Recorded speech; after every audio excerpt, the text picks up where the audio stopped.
ऐसी बड़ियां अच्छियां यादां ने बठिंडे दी और मैं शुक्रगुजार हाँ अपने साथियों का ਜਿਹੜੇ ਅੱਜ ਇੱਥੇ ਬੈਠੇ ਆ ਇਹ ਜਿੰਨਾ ਕਾਂਗਰਸ ਨੂੰ ਪਿਆਰ ਕਰਦੇ ਆ ਉਸ ਤੋਂ ਵੱਧ ਸ਼ਾਇਦ ਪੰਜਾਬ ਨੂੰ ਪਿਆਰ ਕਰਦੇ ਕੁਝ ਅਰਸਾ ਪਹਿਲਾਂ ਔਰ ਮੈਂ ਜਿੱਦਣ ਇਲੈਕਸ਼ਨ ਦਾ ਰਿਜ਼ਲਟ ਆਇਆ ਉਹ ਤੋਂ 2-3 ਦਿਨਾਂ ਬਾਅਦ ਹੀ ਨਿਕਲ ਗਿਆ ਸੀ ਬਾਹਰ।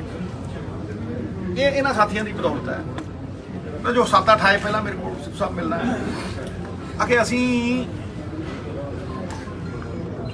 ਅੱਗੇ ਵਧਣਾ ਚਾਹੁੰਦੇ ਆ ਕਾਂਗਰਸ ਹਾਰੀ ਹੈ ਪਰ ਮਰੀ ਨਹੀਂ। ਇਹਨਾਂ ਦਾ ਡਾਇਲੋਗ ਹੈ ਇਹਨਾਂ ਚੋਂ 2-4 ਬੰਦਿਆਂ ਨੇ ਮੈਨੂੰ ਕਿਹਾ ਤੇ ਵਧੀਆ ਅੱਗੇ ਮੈਂ ਇਹਨਾਂ ਨੂੰ ਕਿਹਾ ਮੈਂ ਕਿਹਾ ਵੀ ਮੁੱਦਿਆਂ ਦੀ ਪਹਿਰੇਦਾਰੀ ਜਿਹੜਾ ਲਾਈਕ ਮਾਈਂਡਡ ਆਦਮੀ ਮੁੱਦਿਆਂ ਦੀ ਪਹਿਰੇਦਾਰੀ ਕਰਨਾ ਚਾਹੁੰਦਾ ਮੈਨੂੰ ਬੁਲਾਉਣਾ ਚਾਹੁੰਦਾ ਮੈਂ ਉੱਥੇ ਆਉਂ ਤੁਸੀਂ ਮੇਰੇ ਕੋਲ ਆਓ ਆਪਾਂ ਪੰਜਾਬ ਦੇ ਲੋਕਾਂ ਦੇ ਪ੍ਰੋਬਲਮ ਦੇ ਮਸਲਿਆਂ ਦੇ ਹੱਲ ਦੇ ਔਰ ਉਹਦੇ ਲਈ ਇੱਕ ਬੜੀ ਹੀ ਕੰਸਟਰਕਟਿਵ ਆਪੋਜੀਸ਼ਨ ਦਾ ਰੋਲ ਪਲੇ ਕਰਨੀ ਸਰਕਾਰ ਨੂੰ ਅਕਾਊਂਟੇਬਲ ਬਣਾਈਏ ਔਰ ਇੱਕ ਟਰਾਂਸਪੇਰੈਂਟ ਤਰੀਕੇ ਦੇ ਨਾਲ ਉਹਨਾਂ ਨੂੰ ਕਹੀਏ ਵੀ ਦੱਸੋ ਭਾਈ ਜੇ ਪੰਜਾਬ ਦੇ ਲੋਕ ਤੁਹਾਡੇ ਹਿੱਸੇਦਾਰ ਨੇ ਭਾਗੀਦਾਰ ਨੇ ਤੇ ਤੁਸੀਂ ਉਹਨਾਂ ਨੂੰ ਦੱਸੋ ਆਹ ਮੁੱਦੇ ਨੇ। ਅੱਜ ਵੀ ਮੈਂ ਬੜੇ 2 ਅਹਿਮ ਮੁੱਦਿਆਂ ਦੇ ਉੱਤੇ ਤੁਹਾਡੇ ਨਾਲ ਗੱਲ ਕਰਨਾ ਹੈ ਬਹੁਤ 2 ਅਹਿਮ ਮੁੱਦਿਆਂ ਔਰ ਆਗਾਹ ਕਰਨਾ ਆ ਕਿ ਸਾਡੀ ਵਿੱਤੀ ਜਿਹੜੀ ਹਾਲਤ ਹੈ ਉਹਦੇ ਉੱਤੇ ਸਵਾਲ ਉੱਠ ਰਹੇ ਨੇ। ਅੱਜ ਵਿਜ ਸਾਹਿਬ ਦੀ ਸਟੇਟਮੈਂਟ ਆਈ ਹੈ ਤੁਸੀਂ ਸਾਰਿਆਂ ਨੇ ਉਹ ਸਟੇਟਮੈਂਟ ਦੇਖੀ। ਕੁਝ ਆਈਐਸ ਆਫੀਸਰ ਆਪਣਾ ਵੇਰਵਾ ਦੇ ਕੇ ਆਏ ਉੱਤੇ ਸੈਂਟਰ ਦੀ ਸਰਕਾਰ ਕਿ we are headed towards financial emergency. ਇਹ ਸਾਰਾ ਕੁਝ ਠੀਕ ਹੈ ਲੇਕਿਨ ਪੰਜਾਬ ਦੇ ਵਿੱਚ ਇਹਨਾਂ ਗੱਲਾਂ ਚੋਂ ਹੱਲ ਨਿਕਲਦੇ ਔਰ ਮੈਂ ਹਮੇਸ਼ਾ ਪ੍ਰੋਬਲਮਸ ਨਾਲੋਂ ਜ਼ਿਆਦਾ ਹੱਲਾਂ ਦੀ ਗੱਲ ਕੀਤੀ ਕਿ देयर इज अ सॉल्यूशन हर मुश्किल का हल होता है आज नहीं तो कल। मैं आज भी उसे कंस्ट्रक्टिव ऑपोजिशन का रोल अदा कर रहे मेरे साथी उदों वध कर रहे ये जिन्ने ने ये शायद मेरे रोल नालों इन्हां दा वड्डा रोल है। आंदे सार मैनू 4 बंदियां ने कहा मैं वो भी तारीफ करना चाहता ऑपोजिशन का मतलब ये नहीं भी हरेक नूं गालां कड्ढी जाओ। आंदे सार इत्थे लोकां ने कहा कि जी असीं 4.5 घंटे पहुंचदे हुंदे बठिंडे अज 2 पहुंच गए। मैं रियलाइज़ किया भी 4.5 घंटे पहुंचते होंगे बठिंडे तो अज असी भी 2 घंटे हर बंदा सरप्राइज है यार भी अभी 4 घंटे पहुंचते होंगे अज 2 घंटे पहला क्यों पहुंच गए। ये जड़े हाईवे बनाए हैं गडकरी साहब they need to be complemented. पहली गल ये जरूरी नहीं है कि जो कोई ओपोजिशन हो तो उन्होंने निंदी जाओ। आई मस्ट कॉम्पलीमेंट कि उन्होंने जिंदगी बेहतर बनाने के लिए और मैं गल देखो कि निकली है ट्रैवल चो निकली जदों तुसी सत्ता हासिल करने लिए झूठ बोल देने हो कि जी मैं कुछ भी बोल दिया और सत्ता मिल जाए मैनूं वो गलत है। लेकिन जदों तुसी कुछ ऐसा करते हो कि पंजाब के लोगों की और दुनिया के लोगों की जिंदगी बदलती है ये जिंदगी बदली कि नहीं 2.5 घंटे बचे साहब तो मैं तारीफ करदा। लेकिन अज कुछ वायदे ऐसे हुए ने जिहड़े कि blatant going back on your word of honour blatant betrayal of Punjab. मैं 2 गल्लां वाल तुहाडा ध्यान आकर्षित करना चाहना। एक साडी फाइनैंशियल पोजीशन साडी बिगड़दी वित्ती हालत उन्हां दे विच कि फ्री बीज जड़ियां ने ये किते पंजाब नूं दुआलिया ना कर दो। ये चिंता हरेक दी जायज़ है। और दूसरा बिजली माफ करना तुसी जदों इलैक्शन तो पहला सत्ता हासिल करने दे लई इत्थे आए सी तुसी अनाउंसमेंट सारियां जोगी कीती सी बिजली तुसी किसे नूं डीमार्केट करके नहीं गया तुसी साडे नालों बेहतर ऑप्शन किवें बने क्योंकि एससी भाईचारे नूं एसटी भाईचारे नूं फ्रीडम फाइटर्स नूं असीं भी 200 यूनिट फ्री दिंदे सी 2 महीने दे 400 मिलते सी तुसी 600 देते ते किहड़ा मार्का मारिया तुसी ये कहा भी सारियां नूं दिया ते अज तुसी मुकर गए हो शरेआम मुकर गए। और बशर्मी ना मुकर गए। इत्थों पता लगता है कि कुछ तो रही होंगी उनकी भी मजबूरियां, यूं ही चाह के तो कोई बेवफा नहीं होता। मजबूरियां की ने? मजबूरियां ये ने भी PSPCL ਦੇ ਉੱਤੇ 17,000 ਕਰੋੜ ਰੁਪਏ ਦਾ ਕਰਜ਼ਾ ਸਾਹਿਬ ਜਿਹੜਾ ਬੈਂਕਾਂ ਤੋਂ ਲਿਆ, ਸਰਕਾਰ ਦੀ ਦੇਣਦਾਰੀ ਉਹਨਾਂ ਦੀ 20,000 ਕਰੋੜ ਤੋਂ ਉੱਤੇ ਹੈ। ਤੇ ਮੈਂ ਇੱਕ ਆਰਟੀਕਲ ਪੜ੍ਹ ਰਿਹਾ ਸੀ 500 ਕਰੋੜ ਰੁਪਏ ਤਨਖਾਹਾਂ ਦੇਣ ਨੂੰ ਲੈ ਕੇ ਕਰਜ਼ਾ ਬੋਰਡ ਦੇ ਅਧਿਕਾਰੀਆਂ ਨੂੰ ਦਿੱਤਾ ਗਿਆ। ਸੋਚ ਕੇ ਤੇ ਵੇਖੋ ਕਿਹੜੀ ਸਿਚੁਏਸ਼ਨ ਦੇ ਵਿੱਚ ਆ ਸੀ। ਇਹ ਪਹਿਲੀ ਵਾਰ ਹੈ ਅੱਜ, ਇਹ ਪਹਿਲੀ ਵਾਰ ਹੈ ਕਿ ਜਿਹੜਾ ਪੰਜਾਬ ਜਾਣਿਆ ਜਾਂਦਾ ਸੀਗਾ ਜੀ ਨੰਬਰ 1 ਪਰਮਵੀਰ ਚੱਕਰ ਜਿੱਤੇ, number 1 in green revolution, number 1 white revolution, ਪਹਾੜਾ ਡੈਮ ਨੰਬਰ 1। ਅੱਜ ਸਾਡਾ 55% GDP ਦਾ ਹਿੱਸਾ, 55% of our GDP is debt ridden. मतलब आम बंदे ਨੂੰ ਜੇ ਸਮਝਾਣਾ ਹੋਵੇ, ਕਿਸੇ ਪੰਜਾਬੀ ਦੇ ਨਾਲ ਕਨਵਰਸੇਸ਼ਨ ਕਰਨੀ ਹੋਵੇ ਤੇ ਬੜੀ ਗੱਲ ਸਾਫ਼ ਹੈ ਕਿ 55% ਆਪਣੀ ਪੰਜਾਬੀਆਂ ਦੀ ਸਾਰੀ ਆਮਦਨ ਰਲਾ ਕੇ ਕਰਜ਼ੇ ਚਾਰੀ, which is alarming ਕਿਉਂਕਿ ਇਹ ਹਾਈਐਸਟ ਹੈ ਇੰਡੀਆ 'ਚ। ਅੱਜ ਅਸੀਂ ਜਾਣੇ ਜਾਂਦੇ ਹਾਂ ਕਿ ਕਰਜ਼ੇ ਦੇ ਵਿੱਚ ਸਾਡੀ GDP number 1, which is shocking। मैं पूछना चाहना, और मैं स्पेसिफिक सवाल ने लिखे भी सी कि भाई सरकार दसे और पारदर्शिता दे नाल दसे भी 6,000 करोड़ रुपये कित्थों लिया। जे 6,000 करोड़ रुपये लगने, जेडे 600 यूनिट डिस्क्रिमिनेशन नाल दिते सारिਆਂ ਨੂੰ ਦਿੰਦੇ, फिर तो बिल्कुल ही गल ही खत्म हो जाती ना। फिर तो मतलब ये 70% आबादी बाहर कटती। की तुसी कोई पॉलिसी बनाई सी जिहदी कोई बजटरी एलोकेशन? मैं रोंदा रहा पहले दिन तो और कहंदा रहा पुछो पैसे कित्थों आए। दसो तुसी कोई पॉलिसी यह जी तय कीती सी ये अनाउंसमेंट करन तो पहला जिहदे च तुहाडी वो पॉलिसी दे विच बजटरी एलोकेशन होवे और बजटरी एलोकेशन कित्थों आनी है ਉਹਦਾ कोई वेरवा होवे। दसो सारे पंजाब भी तुसीं कित्थों लिआओगे। ਮੈਨੂੰ ਤਾਂ ਲੱਗਦਾ ਹੈ ਕਿ ਇਹ ਇੱਕ ਇਲੈਕਸ਼ਨ ਗਿਮਿਕ ਹੈ। ਤੁਸੀਂ ਪੰਜਾਬ ਦੇ ਲੋਕਾਂ ਦੀ ਭਲਾਈ ਲਈ ਨਹੀਂ ਅਨਾਉਂਸਮੈਂਟ ਕੀਤੀ। ਜੇ 8 ਜੁਲਾਈ ਨੂੰ ਕਰਨੀ ਤੁਸੀਂ 7 ਜੁਲਾਈ ਨੂੰ ਕਹਿੰਦੇ ਵੀ ਭਾਈ 8 ਨੂੰ ਕਰ ਰਹੇ ਹੋ। ਤੁਸੀਂ ਪੰਜਾਬ ਦੀ ਪਿੱਠ ਦੇ ਉੱਤੇ ਪੱਬ ਲਾ ਕੇ ਹਿਮਾਚਲ ਪ੍ਰਦੇਸ਼ ਤੇ ਗੁਜਰਾਤ 'ਚ ਇਲੈਕਸ਼ਨ ਲੜਨੇ ਚਾਹੁੰਦੇ। ਇਸ ਕਰਕੇ 3 ਮਹੀਨੇ ਪਹਿਲਾਂ ਅਨਾਉਂਸਮੈਂਟਾਂ ਕਰ ਰਹੇ ਹੋ। ਵੈਸੇ ਤੇ ਤੁਹਾਡੀ ਹਰੀ ਪੈਨ ਦੀ ਸਿਆਹੀ ਮੁੱਕ ਗਈ, ਹੁਣ ਤੇ ਨੀਲੇ ਪੈਨਾਂ ਦੀ ਗੱਲ ਕਰਦੇ ਹੋ ਤੁਸੀਂ। ਗੱਲ ਸਮਝੋ ਨਾ ਕਿ ਅੱਜ ਤੁਸੀਂ ਕਰੋੜਾਂ ਰੁਪਿਆਂ ਦੇ ਇਸ਼ਤਿਹਾਰ ਪੰਜਾਬ ਸਰਕਾਰ ਦੇ ਬਾਹਰਲੇ ਸੂਬਿਆਂ ਦੇ ਵਿੱਚ ਦੇ ਰਹੇ ਹੋ। ਤੁਹਾਨੂੰ ਕਿਹਨੇ ਇਖਤਿਆਰ ਦਿੱਤਾ ਕਿ ਤੁਸੀਂ ਪੰਜਾਬੀਆਂ ਦੇ ਖੂਨ ਪਸੀਨੇ ਦੀ ਕਮਾਈ ਬਾਹਰਲੇ ਅਖਬਾਰਾਂ ਦੇ ਵਿੱਚ ਸੂਬਿਆਂ ਦੇ ਵਿੱਚ ਲਵਾਓ? ਇਹ ਬਹੁਤ ਸੰਗੀਨ ਸੰਜੀਦਗੀ ਵਾਲਾ ਮਸਲਾ ਸਾਹਿਬ। ਇਸ ਫਾਈਨੈਂਸ਼ੀਅਲ ਕ੍ਰਾਈਸਿਸ ਦੇ ਵਿੱਚ ਤੁਸੀਂ ਆਹ ਕੁਝ ਕਰ ਰਹੇ ਹੋ। ਮੈਨੂੰ ਦੱਸੋ ਪਾਲਿਸੀ ਡਰਿਵਨ ਤੁਹਾਡੇ ਕੋਲ ਕੀ ਹੈ? ਜਿਹੜੇ ਕਹਿੰਦੇ ਹੁੰਦੇ ਕਾਰਪੋਰੇਸ਼ਨ ਬਣਾਵਾਂਗੇ, ਉਹ ਅੱਜ ਦੀਪ ਭਲੋਤਰੇ ਵਰਗੇ ਬੰਦਿਆਂ ਨਾਲ ਸਾਰੀ ਦਿੱਲੀ ਦੇ ਵਿੱਚ ਪ੍ਰਾਈਵੇਟਾਈਜੇਸ਼ਨ ਕਰਦੇ ਸ਼ਰਾਬ। ਮੈਂ ਕੋਈ ਉਹਦੇ ਹੱਕ 'ਚ ਨਹੀਂ, ਬਟ ਸਭ ਤੋਂ ਵੱਧ ਪੈਸੇ ਉੱਥੋਂ ਨਿਕਲਦੇ ਆ। 20,000 ਕਰੋੜ ਰੁਪਇਆ ਮੈਂ ਉੱਥੋਂ ਕੱਢ ਦੂੰ, 30,000 ਕਰੋੜ ਰੁਪਇਆ ਮੈਂ ਕਰਪਸ਼ਨ ਬੰਦ ਕਰਕੇ ਕੱਢ ਦੂੰ। ਫਿਰ ਕੱਢ ਲੈ ਭਾਈ, ਫਿਰ ਦੇ ਦੇਣੇ ਸੀ ਸਾਰੀ ਕੈਟਾਗਰੀ ਨੂੰ, ਫਿਰ ਜਨਰਲ ਕੈਟਾਗਰੀ ਨੂੰ। ਇਹ ਕੈਟਾਗਰਾਈਜ਼ ਕਿਉਂ ਕਰਤਾ ਪੰਜਾਬ ਤੇ ਜਾਤ ਪਾਤ ਮੰਨਦਾ ਹੀ। ਪੰਜਾਬ ਤੇ ਕਹਿੰਦਾ ਮਾਨਸ ਕੀ ਜਾਤ ਸਭ ਇੱਕ ਹੈ ਪਹਿਚਾਨ। ਕੱਢ ਭਾਈ 20,000 ਕਰੋੜ ਰੁਪਇਆ। ਮੈਂ ਚੈਲੰਜ ਕਰਦਾ ਜਦ ਤੱਕ ਠੇਕੇਦਾਰੀ ਸਿਸਟਮ ਹੈ ਪੰਜਾਬ 'ਚ, ਤੂੰ 200 ਕੱਢ ਕੇ ਖਾ। ਪਹਿਲੇ ਦਿਨ ਤੋਂ ਕਹਿੰਦਾ ਸੀਗਾ ਵੀ ਠੇਕੇਦਾਰੀ ਸਿਸਟਮ 'ਚ ਜਿੱਦਨ ਤੇਲੰਗਾਨਾ ਨੇ ਕੀਤੇ 10 ਕਰੋੜ ਨਿਕਲੇ। ਜਿੱਦਨ ਠੇਕੇਦਾਰੀ ਸਿਸਟਮ ਅਬੋਲਿਸ਼ ਕਰਕੇ ਸੈਂਡ ਦਾ ਕੰਟਰੋਲ ਲਿਆ ਤੇ ਪਹਿਲੇ ਸਾਲ 400 ਕਰੋੜ, ਦੂਜੇ 700, ਤੀਜੇ 1200 ਤੇ 4 ਸਾਲਾਂ 2400।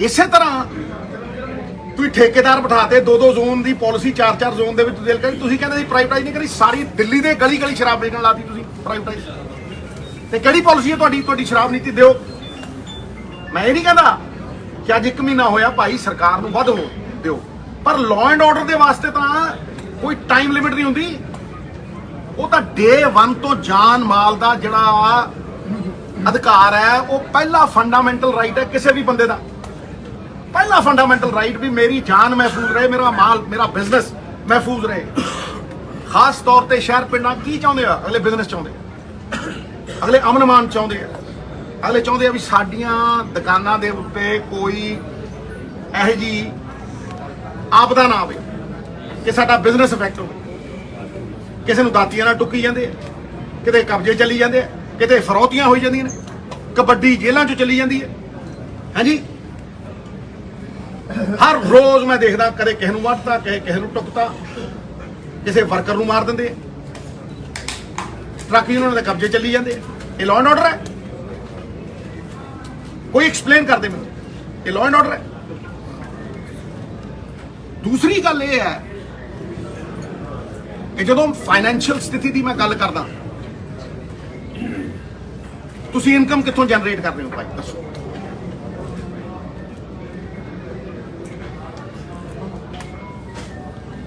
ਕਿਉਂਕਿ ਤੁਸੀਂ ਇਲੈਕਸ਼ਨ ਤੋਂ ਪਹਿਲਾਂ ਤਾਂ ਇਹ ਕਿਹਾ ਨਹੀਂ ਤੁਸੀਂ ਤਾਂ ਕਿਹਾ ਪਹਿਲੇ ਦਿਨ 24 ਘੰਟੇ ਬਰਗਾੜੀ ਨਾਲ ਦੀ ਨਾਲ ਬਰਗਾੜੀ ਦਾ ਇਨਸਾਫ ਕਰਨ ਵਾਸਤੇ 24 ਘੰਟਿਆਂ ਦੇ ਵਿੱਚ ਪੰਜਾਬ ਦੀ ਆਤਮਾ ਨੂੰ ਸ਼ਾਂਤੀ ਮਿਲੂਗੀ ਕਿਹਾ ਨਹੀਂ ਕਿਹਾ ਹਾਂਜੀ ਫਿਰ ਕਿਸਾਨਾਂ ਦੀ ਗੱਲ ਤੁਹਾਨੂੰ ਪਤਾ ਹੀ ਨਹੀਂ ਖੇਤੀਬਾੜੀ ਹੁੰਦੀ ਕਿ ਉਹਦੇ 4 ਖੇਤ ਨੇ ਠੀਕ ਹੈ 50,000 ਅਸੀਂ ਕੰਪਨਸੇਸ਼ਨ ਦਿਆਂਗੇ ਠੀਕ ਹੈ ਝਾੜ 20 ਤੋਂ 50% ਘਟ ਗਿਆ ਨੰਬਰ 1 ਨੰਬਰ 2 ਇਹ ਸਾਡੀ ਕਿਸਮਤ ਚੰਗੀ ਹੈ ਕਿ ਝਾੜ ਘਟਣ ਦੇ ਬਾਵਜੂਦ ਅੱਜ ਇੰਟਰਨੈਸ਼ਨਲ ਮਾਰਕੀਟ ਦੇ ਵਿੱਚ ਯੂਕਰੇਨ ਤੇ ਰਸ਼ੀਆ ਦੀ ਵਾਰ ਦੇ ਕਰਕੇ ਕਣਕ ਦੀ ਇੰਨੀ ਸ਼ਾਰਟੇਜ ਹੈ ਕਿ ਸਾਰਾ ਵਰਲਡ ਕਣਕ ਖਰੀਦਣ ਨੂੰ ਤਿਆਰ ਹੈ ਭਾਵੇਂ ਦਾਣਾ ਛੋਟਾ ਹੈ ਪਰ ਕਣਕ ਅੱਜ ਵੀ 3500 ਤੋਂ 4000 ਦੀ ਵਿਕਦੀ ਹੈ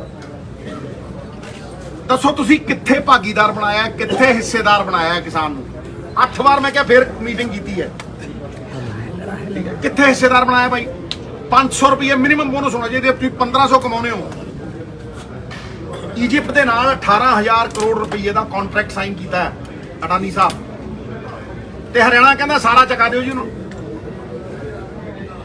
ਉਹ ਸਟੋਰੇਜ ਕਰਦਾ ਉਹਨੂੰ maximum support price I'm categorically saying it maximum support price ਦਿੱਤੀ ਜਾਂਦੀ ਹੈ what is maximum support price ਕਿ ਭਾਈ ਤੂੰ 15% ਸਟੋਰੇਜ ਕਰ ਲੈ ਤੈਨੂੰ 100% ਦਾ ਕਿਰਾਇਆ ਦਿਆਂ ਦੱਸੋ ਹਨੇਰ FCI ਦੇ ਗੋਡਾਊਨਾਂ ਦੇ ਵਿੱਚ ਸਟੋਰੇਜ ਹੈ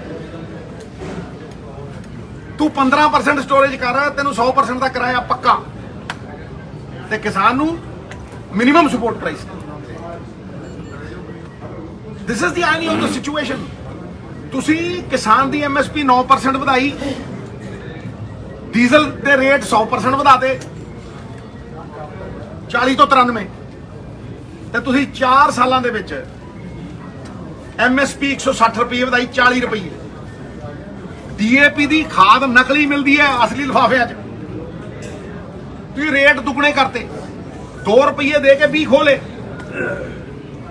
ਇਹ ਇਨਸਾਫ ਹੈ ਐਟਲੀਸਟ ਅੱਜ ਇੰਨਾ ਤਾਂ ਕਰੋ ਯਾਰ ਵੀ ਉਹਨੂੰ 500 ਰੁਪਏ ਦਿਓ ਜੇ ਤੁਸੀਂ 1500 ਕਮਾ ਰਹੀ ਜੇ ਤੁਸੀਂ ਮਾਰਕੀਟ ਦਾ ਫਾਇਦਾ ਨਹੀਂ ਉਠਾਉਣਾ ਚਾਹੁੰਦੇ ਤੇ ਭਾਈ ਬਾਰਡਰ ਪਾਰ ਸਾਡੀ ਕਣਕ ਜਾਣ ਦਿਓ ਨਾ ਜਾਣ ਦਿਓ ਬੰਦਾ ਭਾਈ ਲਾ ਲਓ ਸਕੈਨਰ 35 ਦੇਸ਼ ਏਸ਼ੀਆ ਦੀ ਸਭ ਤੋਂ ਵੱਡੀ ਮੰਡੀ ਸੀ 2000 ਦੀ ਕਣਕ 3500 ਦੀ ਵਿਕੂ ਤੇ 4000 ਦੀ 3000 ਦੀ ਬਾਸਮਤੀ ਸਾਹਿਬ 7000 ਦੀ 5 ਰੁਪਏ ਦਾ ਮਟਰ 50 ਦਾ 25 ਰੁਪਏ ਦਾ ਅਦਰਕ 150 ਦਾ 55 ਰੁਪਏ ਦਾ ਦੁੱਧ 150 ਦਾ ਦੱਸੋ ਇਹ ਜੀ ਕਿਹੜੀ ਦੁਨੀਆ ਦੀ ਮਾਰਕੀਟ ਹੈ ਸਾਹਿਬ ਲੇਕਿਨ ਤੁਸੀਂ ਸਾਡਾ ਸਮਾਨ ਚੱਕਦੇ ਹੋ 2100 ਕਿਲੋਮੀਟਰ ਅਡਾਨੀ ਸਾਹਿਬ ਦੇ ਪੋਰਟ ਤੇ ਲੈ ਜਾਂਦੇ 2100 ਕਿਲੋਮੀਟਰ 22 ਕਿਲੋਮੀਟਰ ਦਾ ਰਸਤਾ ਹੈ 2100 ਕਿਲੋਮੀਟਰ ਫਿਰ ਉਹਦੇ ਪੋਰਟ ਦੇ ਉੱਤੇ ਸਾਰਾ ਵਾਹਵਾਈ ਹੁੰਦੀ ਹੈ ਫਿਰ ਉੱਥੋਂ ਫਿਰ ਦੁਬਈ ਕਿਤੇ ਜਾਂਦਾ ਵਾਈ ਕਰਾਚੀ ਬੰਬੇ ਕੋਲ ਅਮੀਰਾਂ ਦੀ ਭਾਈ ਫਿਰੋਜ਼ਪੁਰ ਇੱਥੇ ਯੂਰਪ ਤਹਿਸ ਨਹਿਸ ਹੋ ਗਿਆ ਸੀ, ਇਰੇਸ ਟੂ ਦ ਗਰਾਊਂਡ, ਯੂਰਪ ਖਤਮ ਹੋ ਗਿਆ ਸੀ, ਬਾਰਡਰ ਖੋਲੇ ਸਾਰਾ ਕੁਝ। ਇਹ ਸੋਲੂਸ਼ਨਸ ਨੇ ਸਾਹਿਬ, ਇਹਨੂੰ ਕੋਈ ਝੁਠਲਾ ਨਹੀਂ ਸਕਦਾ। ਅੱਜ 70,000 ਬੰਦੇ ਇੱਥੇ ਕਰਤਾਰਪੁਰ ਜਾਏ, ਕੀ ਹੋ ਗਿਆ ਜੀ? ਹਾਂਜੀ ਕਲਰ ਸਾਹਿਬ ਸਮਝੋ ਮੇਰੀ ਗੱਲ। ਦੂਜੀ ਚੀਜ਼ ਮੈਂ ਹੁਣ ਤੁਹਾਨੂੰ ਆਗਾਹ ਕਰ ਰਿਹਾ ਅੱਜ ਵੀ ਅੱਜ ਦੀ ਡਿਮਾਂਡ ਬਿਜਲੀ ਦੀ, ਔਰ ਮੈਂ ਤੁਹਾਨੂੰ ਪੂਰਾ ਕੈਟਾਗਰੀਕਲੀ ਵਿਦ ਫਿਗਰਸ ਦੇਵਾਂਗਾ।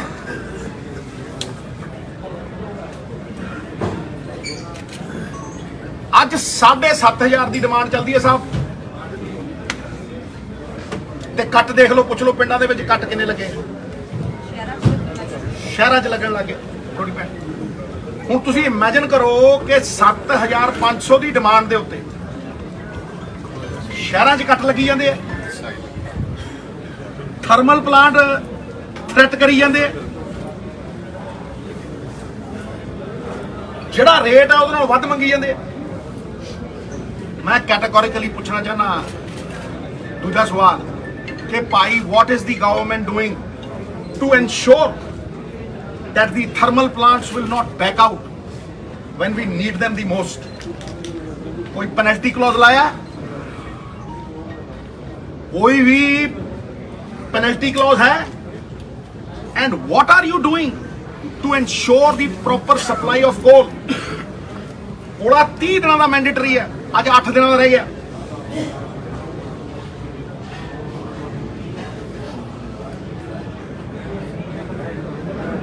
ਸਾਰੇ ਪੀਪੀਏ ਜਿੰਨੇ ਪੀਪੀਏ ਨੇ, ਲਿਸਟ ਆਫ ਆਲ ਪੀਪੀਏਸ ਜਿੰਨੇ ਵੀ ਹੈਗੇ ਨੇ, and the new arrangements that you have made should be made public.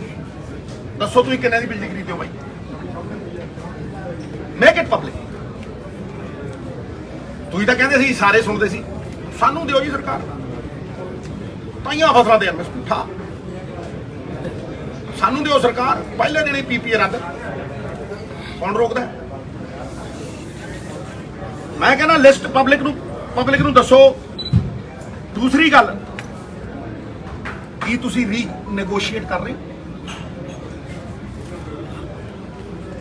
R you renegotiating? ਮੈਂ ਪੜ੍ਹਿਆ ਲਿਖਿਆ ਬੰਦਾ, ਮੈਨੂੰ ਪਤਾ ਹੈ ਕਿ ਜੇ ਕੰਟਰੈਕਟ ਵਨ ਸਾਈਡਡ ਹੋਵੇ, how do you do it? Tariff order ਦਿਓ। ਚੰਨੀ ਸਰਕਾਰ ਵੇਲੇ ਮੈਂ ਜਾ ਕੇ ਛੋਟੇ ਭਾਈ ਤੋਂ, ਚੰਨੀ ਤੋਂ ਕਹਿ ਕੇ ਕਿ ਪਬਲਿਕ ਇੰਟਰਸਟ ਦੇ ਵਿੱਚ ਟੈਰਿਫ ਆਰਡਰ ਕੱਢ। ਜਦੋਂ ਤੂੰ ਪਬਲਿਕ ਇੰਟਰਸਟ ਦੇ ਵਿੱਚ ਟੈਰਿਫ ਆਰਡਰ ਕੱਢੇਗਾ, it is mandatory for the regulatory authority to do it in public interest.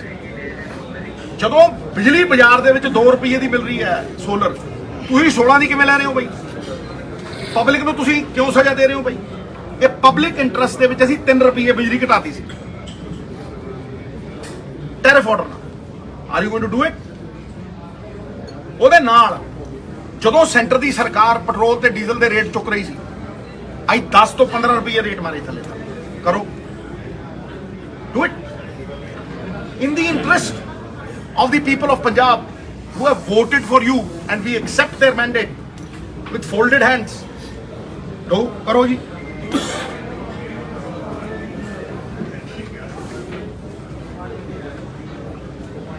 ਦੱਸੋ ਜੀ ਤੁਸੀਂ ਕੀ ਰੀਨੈਗੋਸ਼ੀਏਸ਼ਨ ਕੀਤੀ ਹੈ? ਔਰ ਮੈਂ ਅਖੀਰ ਦੇ ਵਿੱਚ ਕਹਿਣਾ ਕਿ ਜਿਹੜਾ ਪੁਸ਼ਵਾਰਾ ਕੋਲ ਮਾਈਨ ਹੈ, ਕੋਈ ਪੁਸ਼ਵਾਰਾ ਕਹਿੰਦਾ, ਕੋਈ ਪਥਵਾਰਾ, ਇਹ ਠੀਕ ਹੈ ਜੀ, ਇਹਨਾਂ ਦਾ ਠੀਕ ਹੈ ਪਸ਼ਵਾਰਾ ਜਿਹੜੀ ਕੋਲ ਮਾਈਨ ਹੈ, ਉਹ ਅੱਜ ਭਾਜੀ ਤੁਹਾਡੀ ਇਨਫੋਰਮੇਸ਼ਨ ਦੇ ਲਈ ਉਹ ਇੱਕ ਪ੍ਰਾਈਵੇਟ ਕੰਪਨੀ ਨੇ ਖੁਲਵਾਈ ਹੈ, ਕਿਸੇ ਪੰਜਾਬ ਸਰਕਾਰ ਨੇ ਨਹੀਂ ਖੁਲਵਾਈ। ਕਿਉਂ ਬਈ? ਜਦੋਂ ਕੋਲਾ ਤੁਹਾਡਾ ਆ ਨਹੀਂ ਰਿਹਾ, ਇਹਦਾ ਮਤਲਬ ਉਹ ਗੱਲਾਂ ਸੱਚੀਆਂ ਨੇ ਵੀ ਤੁਸੀਂ ਚਾਹੁੰਦੇ ਨਹੀਂ ਉਹ ਖੁੱਲੇ, ਤੁਸੀਂ ਚਾਹੁੰਦੇ ਹੋ ਤੁਸੀਂ ਮਹਿੰਗਾ ਕੋਲਾ ਲਾਓ, ਅੱਟੀਆਂ ਸੱਟੀਆਂ। I'm not casting aspersions, but you need to prevent and prepare rather than repent and repair. Are we always going to be repenting and repairing? Bhai when is the ਪੁਸ਼ਵਾਰਾ coal mine starting? ਮੈਨੂੰ ਲੱਗਦਾ 4 ਮਹੀਨੇ ਲੱਗਣਗੇ। ਇਸ ਕਰਕੇ ਜੇ 4 ਮਹੀਨੇ ਲੱਗਣਗੇ ਤੇ ਮਹੀਨੇ 2 ਬਾਅਦ 16,000 ਮੈਗਾਵਾਟ ਡਿਮਾਂਡ ਹੈ, ਝੋਨਾ ਲੱਗੂ। ਤਾਂ ਦੱਸੋ ਕੀ ਪ੍ਰਬੰਧ ਹੈ? Do you have any arrangements? ਲੋਕਾਂ ਨੂੰ ਅਵੇਅਰ ਕਰੋ। ਕਿਉਂ ਨਹੀਂ ਜੀ ਅਵੇਅਰ ਕਰਦੇ ਅਸੀਂ?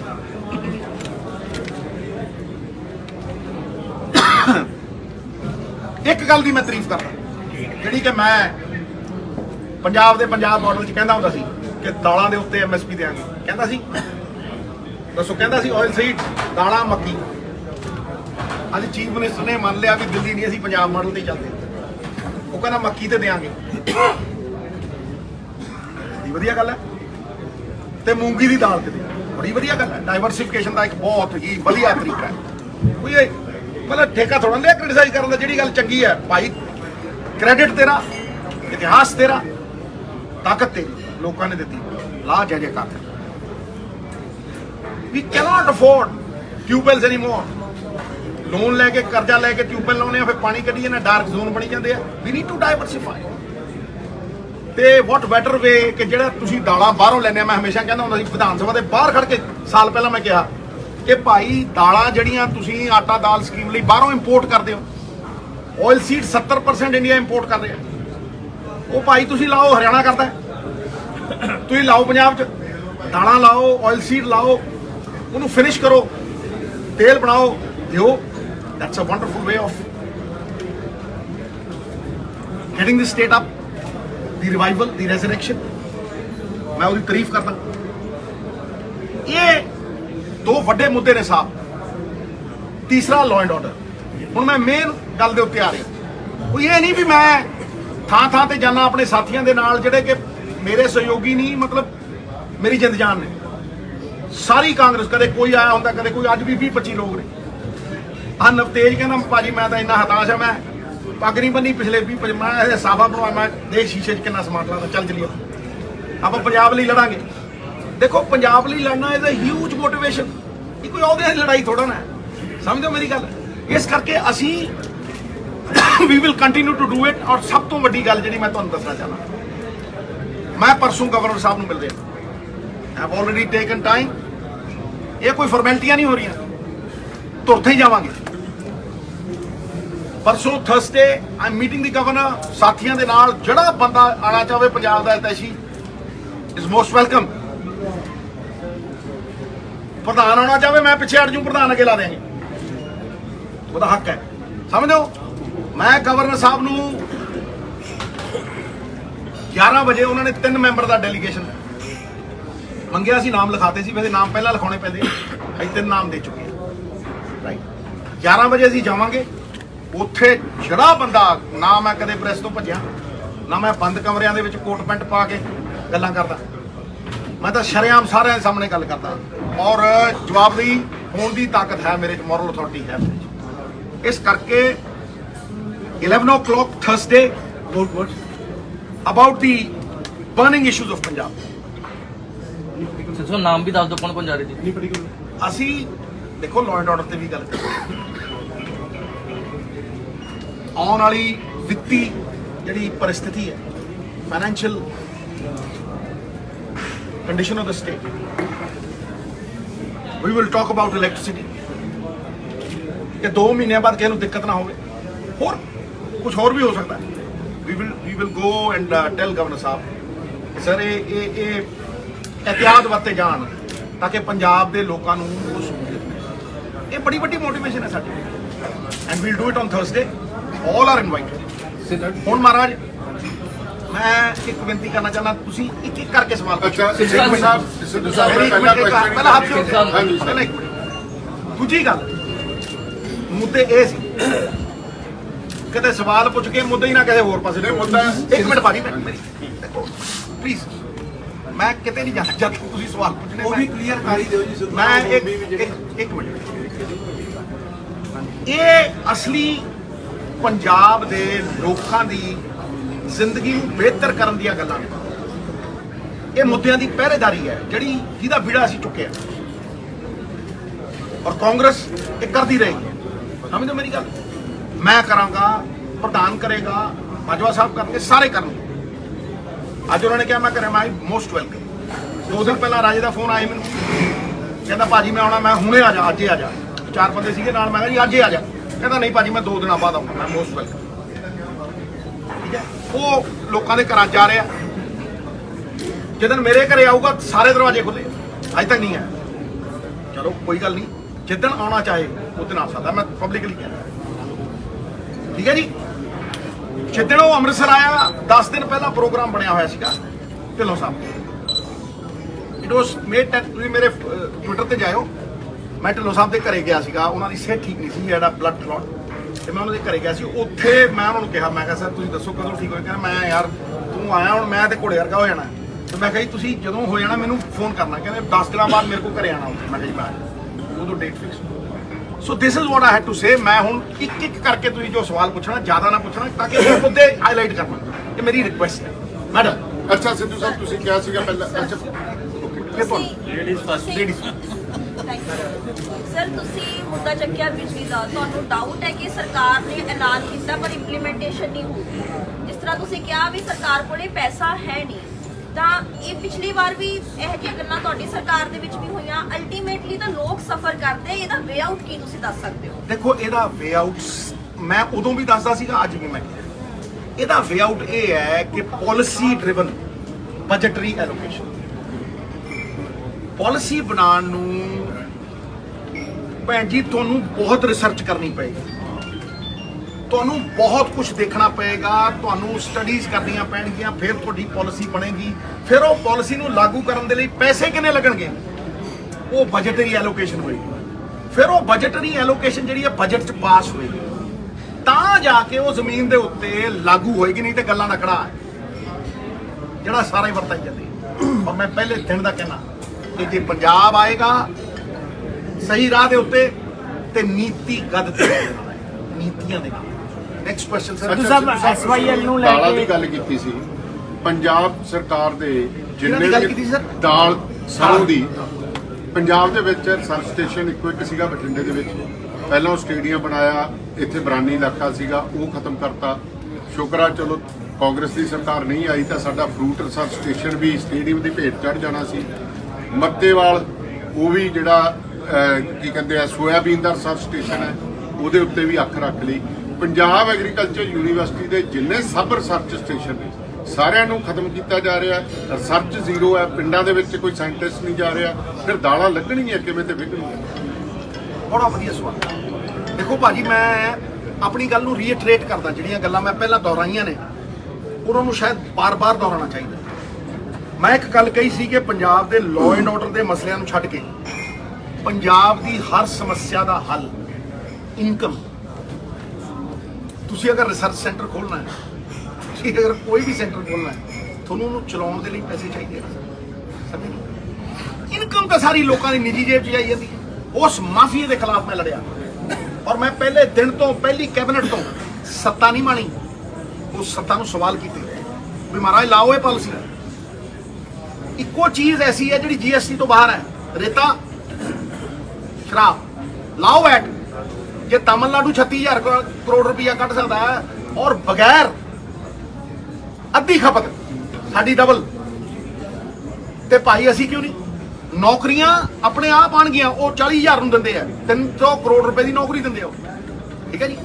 ਰੇਤਾ ਪਰ ਕਿਉਂਕਿ ਪੰਜਾਬ ਦੇ ਵਿੱਚ ਠੇਕੇਦਾਰੀ ਸਿਸਟਮ ਹੈ ਔਰ ਠੇਕੇਦਾਰ ਅੱਗੇ ਹੈ ਤੇ ਪਿੱਛੇ ਕੋਈ ਹੋਰ ਹੈ, ਤੁਹਾਨੂੰ ਵੀ ਪਤਾ ਕਿਹੜਾ ਹੈ, ਕਿਸੇ ਦਾ ਕੁੱਕ ਹੈ ਤੇ ਕਿਸੇ ਦਾ ਕੋਈ ਹੈ। ਸਮਝਦੇ ਹੋ ਮੇਰੀ ਗੱਲ? ਉਹ ਠੇਕੇਦਾਰੀ ਸਿਸਟਮ ਦੇ ਪਿੱਛੇ ਖੜਾ ਪੋਲੀਟੀਸ਼ੀਅਨ ਜਾਂ ਕੋਈ ਹੋਰ ਕੋਈ ਵੀ ਹੋ ਸਕਦਾ ਹੈ, ਠੀਕ ਹੈ ਜੀ। ਮੈਂ ਕਿਸੇ ਦਾ ਨਾਮ ਲਿੱਤਾ ਹੀ ਨਹੀਂ ਅਜੇ ਤੱਕ। ਉਹ ਆਨੰਦ ਮਾਣ ਰਹੇ ਨੇ, ਕਾਟਲ ਬਣੇ ਹੋਏ ਨੇ।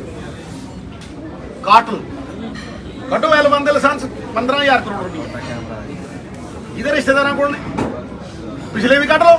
ਚਲੋ ਡੰਕੇ ਦੀ ਚੋਟ ਤੇ ਕਹਿੰਦਾ ਇਹੀ ਹੈ ਇਮਾਨਦਾਰੀ ਦੀ ਤਾਕਤ, ਇਹ ਮੋਰਲ ਅਥਾਰਟੀ ਦੀ ਤਾਕਤ ਹੈ। ਸਵਾਲ ਕਰਨ ਵਾਲਾ ਉਹੀ ਹੋ ਸਕਦਾ, ਨਹੀਂ ਤਾਂ ਪਰਾਏ ਪੁੱਤ ਫੱਟਦੇ ਨੇ ਬਾਹਮ ਰੋਡ ਤੇ ਈਡੀ ਭੇਜ ਦਿੰਦੇ। ਅੱਛਾ ਸਰ ਦੂਸਰੀ ਗੱਲ ਜੀ, ਅੱਛਾ ਦੂਸਰੀ ਗੱਲ ਸਰ ਇਹ ਸੀਗਾ ਇਹਦੇ ਉੱਤੇ ਜਿਹੜੀਆਂ ਗਵਰਨਮੈਂਟ ਰਿਸਰਚ ਲੈਂਡਸ ਨੇ, ਕੀ ਇਹਨਾਂ ਦੇ ਉੱਤੇ ਜਿਹੜਾ ਵੇਚਣ ਦੀ ਪਿਛਲੇ ਰੀਤ ਚੱਲ ਰਹੀ ਹੈ ਸਰਕਾਰਾਂ ਦੀ, ਕੀ ਬੰਦ ਨਹੀਂ ਹੋਣੀ ਚਾਹੀਦੀ? You are the custodian of the land. Absolutely right sir. ਤੁਸੀਂ ਜਿਹੜਾ 3 ਲੱਖ ਕਰੋੜ ਦੀ ਗੱਲ ਕਰਦੇ ਹੋ, 3 ਲੱਖ ਨਹੀਂ ਹੈ। ਮੈਂ ਬੜਾ ਕੈਟੇਗੋਰੀਕਲੀ ਤੁਸੀਂ ਬਹੁਤ ਸੋਹਣਾ ਸਵਾਲ ਕੀਤਾ ਹੈ। ਇਹ 5 ਲੱਖ ਕਰੋੜ ਹੈ, ਕਿਉਂਕਿ 5 ਲੱਖ ਕਰੋੜ ਚ ਸੌਫਟ ਲੋਨ ਨੇ। ਪੁੱਛੋ ਕਿਹਦੀ ਸਰਕਾਰ ਦੇ ਵਿੱਚ ਰੈਸਟ ਹਾਊਸ ਵੀ ਗਿਰਵੀ ਰੱਖਦੇ, ਮਿਊਨਿਸਪਲ ਕਮੇਟੀ ਦੀਆਂ ਬਿਲਡਿੰਗਾਂ ਗਿਰਵੀ ਪਈਆਂ ਨੇ ਔਰ ਕੋਟੀਆਂ ਦੇ ਤੁਸੀਂ ਪਤਾ ਕਰੋ ਸਰਕਟ ਹਾਊਸ ਵਿਕੇ। ਸਰਕਟ ਹਾਊਸ ਵਿਕੇ, ਹਾਂਜੀ ਜੇਲਾਂ ਵਿਕੀਆਂ, ਤੇ ਉਹ ਮਹਾਰਾਜ 3 ਲੱਖ ਕਰੋੜ 'ਚ ਨਹੀਂ ਆਉਂਦਾ, ਉਹ 3 ਲੱਖ ਕਰੋੜ ਤੋਂ ਅੱਡ ਹੈ। ਇਸ ਕਰਕੇ ਮੈਂ ਕਹਿੰਦਾ ਸਾਹਿਬ ਤੁਹਾਡਾ ਬੜਾ ਸੋਹਣਾ ਸਵਾਲ ਹੈ। ਇਸ ਕਰਕੇ ਮੈਂ ਕਹਿੰਦਾ ਕਿ ਮੈਨੂੰ ਕੋਈ ਲੋੜ ਨਹੀਂ ਸੀ ਕਿ ਮੈਂ ਇੰਨੀ ਇਨਕਮ ਨੂੰ ਛੱਡ ਕੇ ਮੈਂ ਮੌਤਾ ਜੀ ਹੈ, ਮੈਂ ਕੋਈ ਮਿਨਿਸਟਰ ਦੇ ਕਰਕੇ ਜਾਣਾ ਜਾਣਾ। ਹਾਂਜੀ 20 ਸਾਲ ਕ੍ਰਿਕਟ ਖੇਡਿਆ, ਕਮੈਂਟਰੀਆਂ ਕੀਤੀਆਂ, ਮਤਲਬ ਤੁਸੀਂ ਕੀ ਜਾਣੋ, ਲੇਕਿਨ ਮੈਨੂੰ ਸੰਤੁਸ਼ਟੀ ਇਹਦੀ ਹੈ ਕਿ ਮੈਨੂੰ ਪਤਾ ਮੈਂ ਅਗਲੀ ਪੀੜ੍ਹੀ ਦੀ ਲੜਾਈ ਲੜ ਰਿਹਾ। ਸਮਝੋ ਮੇਰੀ ਗੱਲ।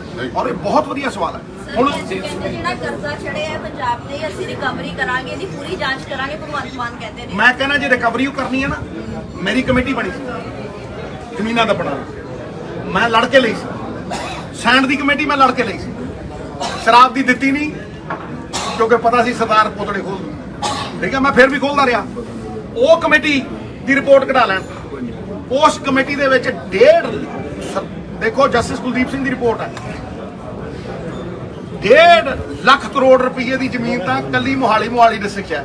28 ਡਿਸਟ੍ਰਿਕਟ ਨੇ ਤੇ ਕਈ ਕਿਉਂ ਜਾਂਦੇ ਹੋ, ਤੇ ਜਿਹਨੂੰ ਮੈਂ ਬਣਾ ਕੇ ਦਿੱਤੀ ਰਿਪੋਰਟ ਉਹਦਾ ਨਾਂ ਸੀ ਵਿੱਚ, ਮੈਂ ਕਹਿ ਰਿਹਾ ਉਹਦਾ ਨਾਂ ਸੀ ਇਹਦੇ। ਮੈਂ ਤਾਂ ਨਹੀਂ ਦਿੱਤਾ ਨਾਂ ਦਿੱਤਾ ਜਸਟਿਸ ਕੁਲਦੀਪ ਸਿੰਘ ਨੇ, ਪੜ੍ਹ ਲਓ। ਹੁਣ ਜਿਹਨੂੰ ਮੈਂ ਦੇ ਰਿਹਾ ਜਦੋਂ ਉਹੀ ਵਿੱਚ ਦੱਬੀ ਬੈਠਾ 300 ਤੇ ਇਨਸਾਫ ਕਿੱਥੋਂ ਹੋਣੇ ਆ? ਅੱਜ ਉਹ ਨਹੀਂ ਹੈਗੇ, ਅੱਜ ਉਹ ਨਹੀਂ, ਮੈਂ ਨਾਂ ਨਹੀਂ ਲੈਣੇ ਫਿਰ ਕੇ, ਅੱਜ ਉਹ ਨਹੀਂ ਹੈਗੇ, ਤੁਸੀਂ ਨਵੇਂ ਹੋ ਕੇ ਆਏ ਹੋ, ਠੋਕਦੇ ਹੋ। ਸਰਕਾਰ ਦੇ ਇਸ ਫੈਸਲੇ ਨੂੰ ਕਿਸ ਤਰ੍ਹਾਂ ਦੇਖਦੇ ਹੋ ਜਿਹੜਾ ਉਹ ਕਹਿੰਦੇ ਵੀ ਅਸੀਂ ਰਿਕਵਰੀ ਕਰਾਂਗੇ, ਪੂਰੀ ਜਾਂਚ? ਮੈਂ ਕਹਿੰਦਾ ਮੈਂ ਵਧਾਈ ਦਿੰਦਾ। ਚੋਰ ਨੂੰ ਠੋਕਣ ਦੇ ਵਿੱਚ ਕੋਈ ਉਹ ਕਿੰਤੂ ਪਰੰਤੂ ਹੈ? ਰਗੜ ਦਿਓ। ਕੌਣ ਰੋਕਦਾ? ਮੈਂ ਨਾ ਕੌਣ ਰੋਕਦਾ? ਮੈਂ ਕਹੂੰਗਾ ਵੀ ਸਾਰਿਆਂ ਦੇ ਨਾਂ ਕਰੋ। ਖਹਿਰਾ ਸਾਹਿਬ ਵੀ ਕਹੀ ਜਾਂਦੇ ਆ, ਮੈਨੂੰ ਫੋਨ ਕਰਦਾ ਰਹੋ, ਲਓ ਕਰੋ ਲਾਗੂ ਨਾਲ ਦੀ ਨਾਲ, ਔਰ ਦੱਸੋ ਵੀ ਕਿਹੜੇ ਪਤਵੰਤੇ ਪੋਲੀਟੀਸ਼ੀਅਨ ਨੇ ਜਿਨ੍ਹਾਂ ਨੇ ਦੱਬੀਆਂ।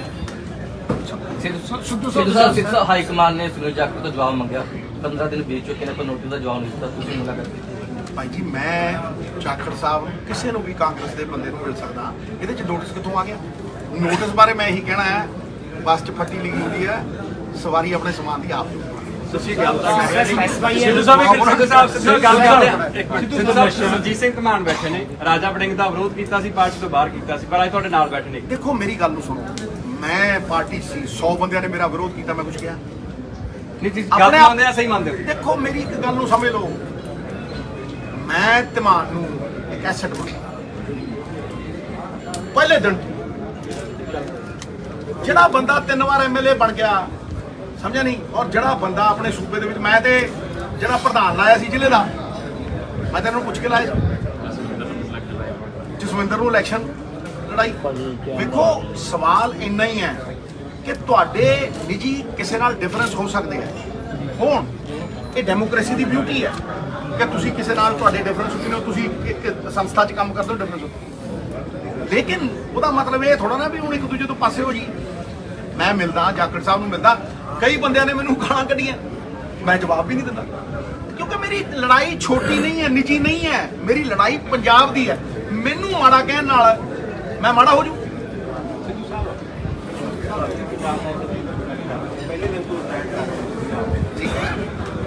ਫ੍ਰੈਂਕਲੀ ਇਲੈਕਸ਼ਨ ਦੇ ਤੁਹਾਡੀ ਪੰਜਾਬ ਦਾ ਮੋਡਲ ਸੀਗਾ ਉਹ ਕਾਂਗਰਸ ਨੇ ਰੱਦ ਕਰ ਦਿੱਤਾ।